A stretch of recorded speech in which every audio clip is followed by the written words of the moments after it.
Voy a compartir con ustedes algunas nociones introductorias sobre investigación cualitativa en el deporte, em, algunos comentarios sobre cómo las nociones de investigación cualitativa pueden ser útiles para el psicólogo del deporte y después algunos ejemplos de investigación cualitativa en el deporte para que vean algunas cosas interesantes que se pueden hacer y algunas de las eh, bondades, beneficios que ofrece investigar desde la mirada cualitativa el área deportiva. Eh, lo primero que diría es que la formación en investigación cualitativa puede ser útil para el psicólogo del deporte aplicado, que no necesariamente va a ser investigación, pero pensar como un psicólogo investigador cualitativo creo que tiene usos para el psicólogo del deporte. Una de las cosas que le he dicho siempre a los psicólogos del deporte que están arrancando es que la primera tarea es tener paciencia, no apresurarse a querer hacer demasiado para darse tiempo de poder conocer bien el contexto. Porque mi impresión es que cada deporte y después cada club son unos micromundos con una cantidad de códigos y maneras de estar que si uno no los entiende, es muy difícil hacer la transferencia de lo que dice la teoría a lo que necesita el atleta.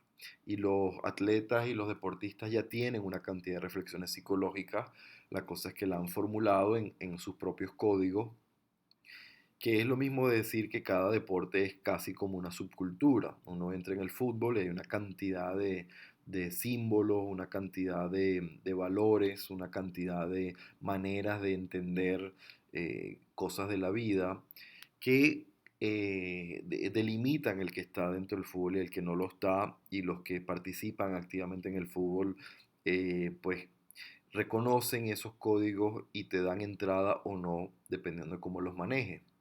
De manera que apresurarse y no tomar eso en cuenta a veces hace que las intervenciones se caigan. Entonces un investigador cualitativo es alguien que está interesado en conocer la realidad desde la visión local.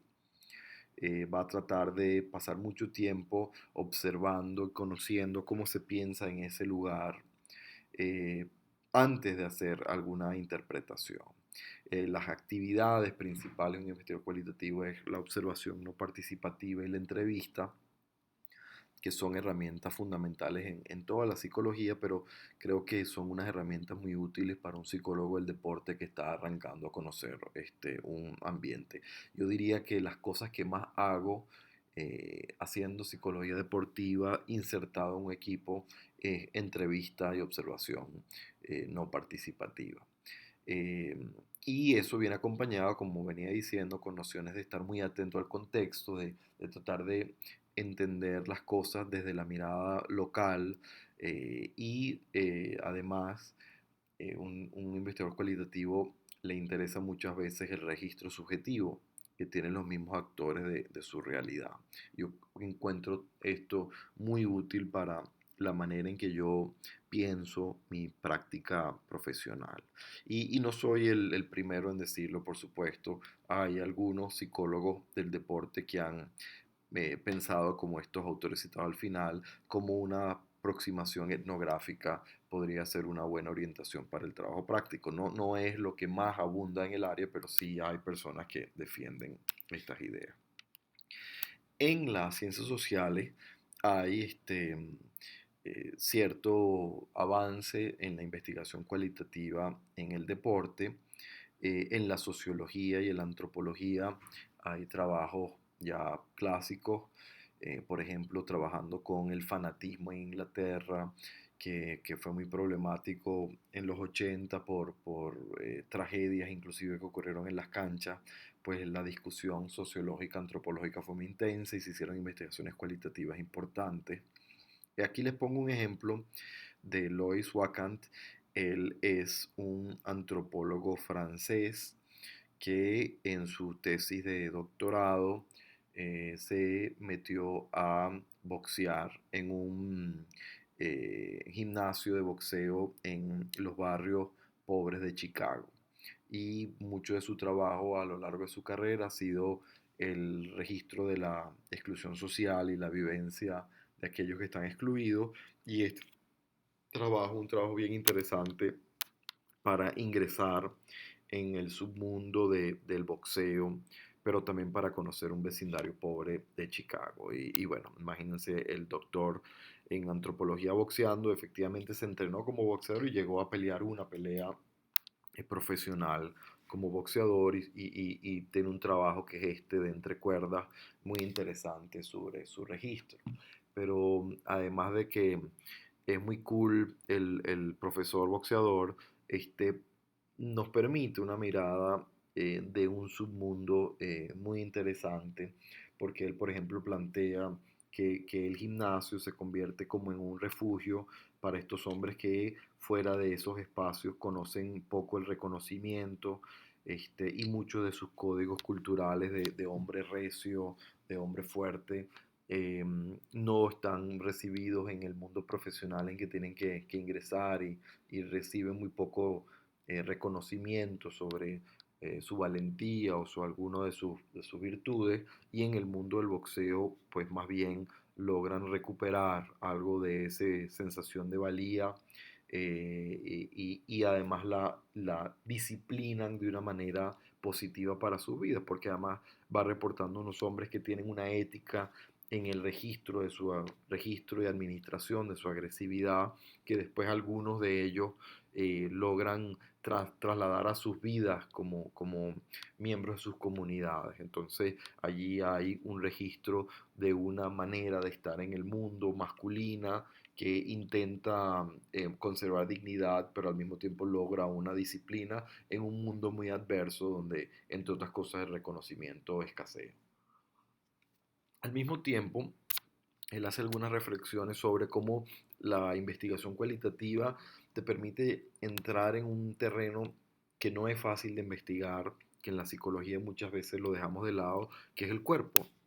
Cuando hablamos de identidad, cuando hablamos de personalidad, muchas de las formulaciones que tenemos son mucho más cognitivas, son mucho más del pensador consciente, son mucho más de autoimagen. En todo caso, son cosas verbalizables. Pero sabemos que hay una cantidad de procesos que no son tan verbalizables y que el cuerpo condiciona. La manera en que estamos y habitamos nuestro cuerpo condiciona la manera en que nos sentimos con respecto a nosotros mismos, la manera en que nos relacionamos con el otro, nuestra imagen pública, nuestra imagen privada. Y ese registro es difícil hacer, por ejemplo, a través de encuestas. Muchos de esos registros a veces nosotros mismos no los podemos verbalizar. La comprensión que tiene un músico desde su corporalidad de la música, la comprensión que tiene un atleta desde su corporalidad, de sus procesos emocionales, de cómo administra la atención, son elementos muy importantes, pero que no necesariamente son fáciles de registrar. Y después el cuerpo es una sede importante de la cultura, es decir, sabemos que nuestra gestualidad, nuestra comunicación está marcada por el cuerpo y eso no necesariamente se registra en muchos tipos de investigación. Lois Wackham describe cómo dar cuenta antropológicamente de una práctica tan intensamente corporal, de una cultura tan profundamente cinética, de un universo en el que lo más esencial se transmite, se adquiere y se despliega más allá del lenguaje y de la conciencia. Resumiendo, de una institución hecha hombre que se sitúa en los límites prácticos y teóricos de lo habitual. Y él plantea que en el caso del registro personal, es decir, él se puso a hacer boxeo, algo que podría entenderse como autoetnografía actualmente, le permite tener algunos registros que no necesariamente aparecen en la entrevista. Por ejemplo, habla de cómo son los procesos de pensamiento cuando estás en el ring de boxeo y has sido golpeado y estás cansado y tienes que estar procesando información y las instrucciones de tu entrenador. Él dice esto está en unos estados mentales que están más allá de los estados racionales cuando uno está hablando con un entrevistado. esa parte de la investigación cualitativa me parece interesante. En la psicología hay cierto avance de la investigación cualitativa en el deporte. Andrew Sparks, por ejemplo, que les pongo acá, es uno de los investigadores que ha hecho más trabajo en ese sentido y tiene varios manuales donde ustedes pueden conocer algo de esas técnicas y tiene mucha investigación de diferentes tipos. Él es un investigador bien interesante, como por ejemplo hace un análisis de la autobiografía de Lance Armstrong que eh, cuenta un poco su travesía desde el cáncer a convertirse en competidor. Después esa autobiografía ha sido muy polémica porque al descubrir que él ha mentido con el tema del dopaje, pues muchas cosas de la autobiografía pues, entran en cuestionamiento. Pero por ejemplo, él hace ese análisis para tratar de pensar sobre las maneras en que Armstrong habla sobre su cuerpo y entonces en qué tipo de discurso se ubica y qué tipo de discursos entonces son los que a menudo están detrás de la masculinidad y la masculinidad sobre todo competitiva. Eh, Él, un poco en la misma línea de lo que les comentaba de Wakant, comenta cómo el cuerpo puede ser un objeto de estudio muy importante, pero difícil de acceso, y que la aproximación, por ejemplo, narrativa que él hace permite acceder en algo a esos discursos que construyen el cuerpo. Él dice que el cuerpo es un escenario de conocimiento autobiográfico y también una superficie textual en que la vida se escribe, o sea, la vida se inscribe en el cuerpo, ¿no? La manera que lo decoramos, en la manera que lo cuidamos, en la manera que lo usamos en diferentes aspectos, ¿no? El sujeto encarnado está ubicado en su cuerpo de maneras culturalmente específicas. Entonces, pues, los roles de género, la autoridad, la adultez, todo eso son elementos, por ejemplo, que el cuerpo este, significa. Entonces, las autobiografías están enmarcadas en guiones culturalmente codificados, ¿no? Eh, entonces, diciendo eso, se pone a escuchar a Armstrong que escribe cosas como esto sobre cuando se enferma de cáncer. Por supuesto, debía haber sabido que algo estaba mal, pero los atletas, especialmente los ciclistas, están en el negocio de la negación. Niegas los dolores porque los tienes que hacer para terminar la carrera. Es un deporte de abuso contra uno mismo y no te entregas ante el dolor. Todo duele, así que no le presté atención cuando no me sentí bien en 1996, ¿no? O sea, esta es una frase muy potente, ¿no? Sobre cómo él concibe su cuerpo y cómo se relaciona con su cuerpo. Para interpretar eh, esos discursos, Sparks toma de investigadores anteriores que han hablado de los discursos que construyen el cuerpo en la modernidad.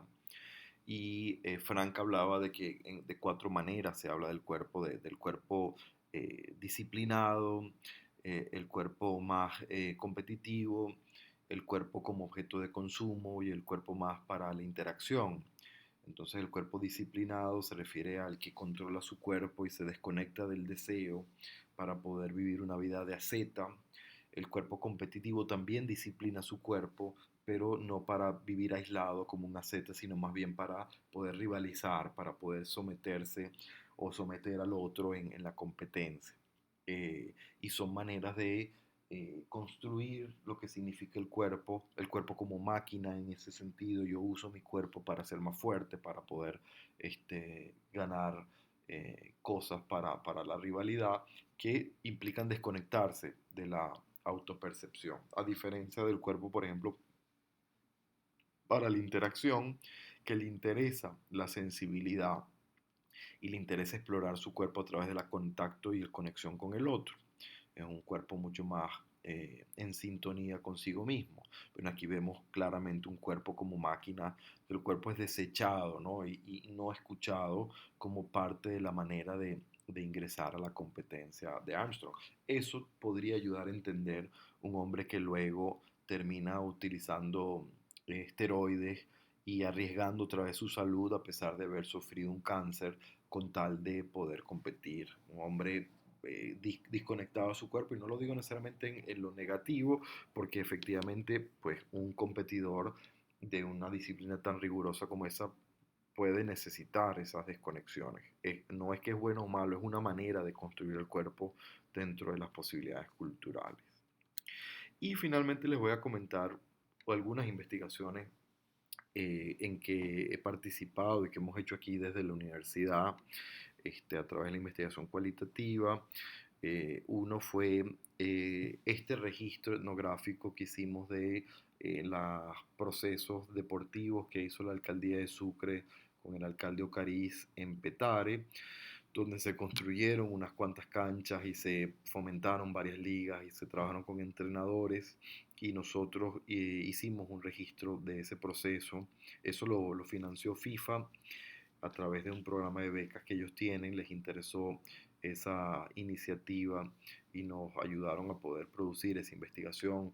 Daniel Pérez, que está aquí en la materia, y Ángel Cisneros, un sociólogo, también nos ayudaron en esa investigación y encontramos cosas muy interesantes, como por ejemplo, como el dibujar la cancha de fútbol generaba un espacio físico que ya nada más el registro de esa cancha y la producción visual de esa cancha generaba interacciones distintas en ese espacio físico, como tuvieron que entrar en disputas, por ejemplo, con las bandas criminales para poder generar otra manera de uso del espacio y pues todas las vivencias de los jóvenes que regresaban a la participación deportiva, que fue muy, muy interesante.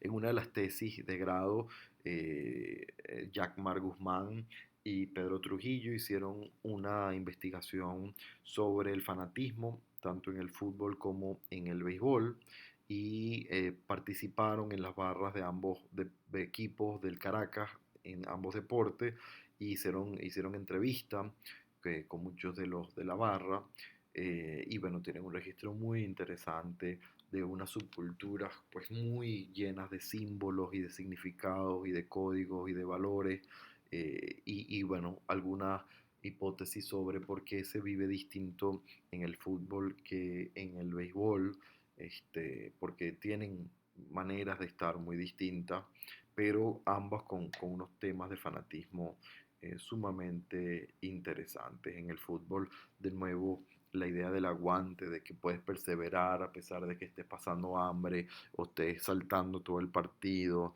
y de rivalidad con las otras barras, y por qué esa rivalidad tan intensa, de dónde se han importado algunos de esos códigos, son elementos bien interesantes que ellos revisaron. Y finalmente una tesis que fue muy interesante sobre el pole dancing en Caracas, una psicóloga del posgrado de, de aquí de psicología clínica comunitaria, hizo un registro autoetnográfico. Ella se inscribió en una academia para entrenarse en pole dancing, y fue haciendo su observación, además de poder hacer entrevistas con sus compañeras de ese curso. También fue una investigación muy interesante porque imagínense una actividad que tiene pues tantas connotaciones culturales sobre el cuerpo femenino, sobre la sexualidad, sobre la manera de ejercer el género, poder hacer un registro desde adentro, que consigue cosas que no se esperaba el investigador y no nos esperábamos los que estábamos acompañando la investigación. Como por ejemplo que el pole dancing se convierte en una actividad compleja y contradictoria, en el sentido que nos preguntábamos de antemano si era una actividad que objetificaba más a la mujer, la convertía en objeto sexual por ser una actividad con esa connotación cercana a la prostitución y que es de bares donde se paga por sexo, o que más bien la mujer haciendo entrenamiento en eso se sentía que se convertía ella en agente de su propia sexualidad y de su propio cuerpo.